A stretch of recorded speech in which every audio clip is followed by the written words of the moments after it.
Hi, my name's Emily, and I'm going to share a devotional with you today. I had a conversation with Pastor Dale a couple weeks ago during a Bible study. I believe we were debating the afterlife and how you get into heaven. The conversation led into the strength of convictions and opinions people can have surrounding religion and, yes, even politics. And as we all know, unfortunately, these strengths of convictions can sometimes cause a rift between friends and family. During that conversation, I said this comment. I said, well, I just try to be kind and stay in my lane. And when I said this comment, Pastor Dale corrected me and said, we can't always fall into that trap either, because it is our job as Christians to spread the message.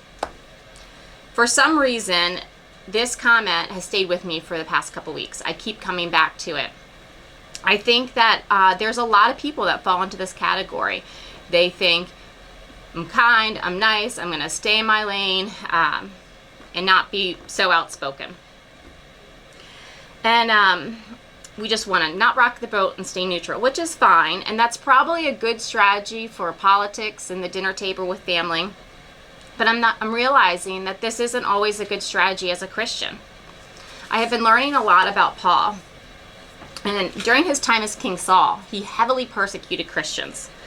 And long story short, he had an amazing conversion, changed his name to Paul, and dedicated his life to spreading Christianity.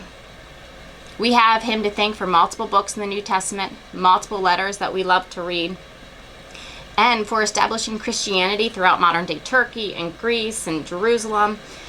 And I think to myself, what if Paul stayed in his lane? He was getting pummeled by the high priest at the time. He was being persecuted. He spent many years in prison. He wrote many of his letters that are in the New Testament from prison. I'm sure he would have loved to stay in his lane. And there are many others that went way out of their lane for us, so that we can peacefully practice Christianity today. They are the true heroes of Christianity and should be celebrated. I think we need to use Paul and the other early disciples as examples. They had hard and scary work after Christ's crucifixion and resurrection. We need to stand on their shoulders and find ways to merge safely out of our lanes. I don't want you to veer recklessly out of your lane and cause an accident with friends or family, but I am challenging you with this. Find small ways to make changes in your life that help spread God's messages. I challenge you that when people think of you, they don't think of Democrat or Republican or blue or white or purple. I think that friend of mine is a Christian. I can count on them for questions. I can count on them for a prayer. Here are some other things you might consider doing. When a friend shares news with you, instead of saying, I'm thinking about you or I'm happy for you, say the words, I will pray for you. Or, wow, that new baby or that new marriage, what a wonderful blessing from God. During your free time, maybe spend a couple extra minutes with devotionals or the Bible instead of on your social media. And most importantly, talk to your kids about Christ. Expose them to Sunday school and the Bible. Raising Christian kids, I believe, is a true miracle, but it's never an accident. It takes work to actively engage them into Christ. Maybe you can join a Bible study yourself. You can invite a friend to church.